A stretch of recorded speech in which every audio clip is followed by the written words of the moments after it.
Good morning po sa inyo lahat. Isa pang riyugto na ating daily Bible blessings. Pamagat po na ating aling umaga ay tatlong aral ukol sa Biblia. Tatlong aral ukol sa Biblia. Ang Biblia po minamahal bilang salita ng Diyos. Na binubuo ng matandang tipan at bagong tipan ay ang dapat magsilbing mapa sa buhay ng Kristiyano.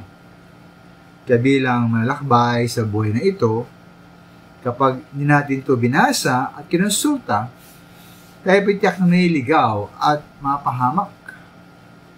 Mula po sa mga awit 119:34 at makikita ang tatlong mahalagang bagay ukol po sa Biblia bilang bahagi ng buhay ng manampalataya. Ayon po sa verse na yon, sabi roon, ituro mo ang batas mo at sikapin ko masunod. Buong pusong ingatan at susundin ko ng lubos. Kaya po, may tatlong katotohanan na ating pong nakikita sa verse na ito.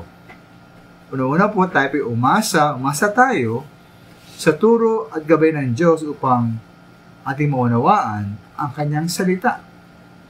Kaya po sa text, sabi po roon, ituro mo ang batas mo at sikapin kong masunod.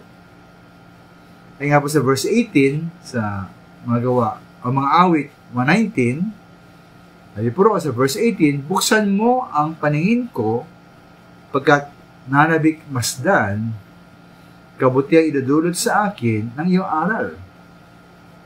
Kaya po, particular po sa ating kasalukuyan mga Kristiyano, dapat tayong umasa po sa Banal na Espiritu. Siya po magtuturo po sa atin upang ating maunawaan ang salita ng Diyos. Ikalawa po, ating po sikaping maunawaan at isagawa ang salita ng Diyos. Ay nga po sa teksto, isikapin kong masunod. Alam natin mga sabi po ng Santiago 1:22 na mamuhay tayo ayon sa salita ng Diyos. At kung ito po ay ating napakinggan lamang at hindi sinasagawa, at wala pong dinadaya ang ating sarili.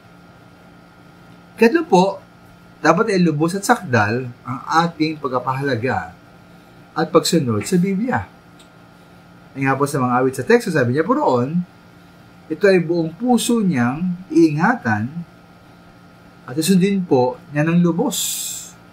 Kaya po susundin lahat ng salita ng Diyos. Kaya naman mga tao ay naging sentro at mahalaga po ang Biblia sa ating buhay.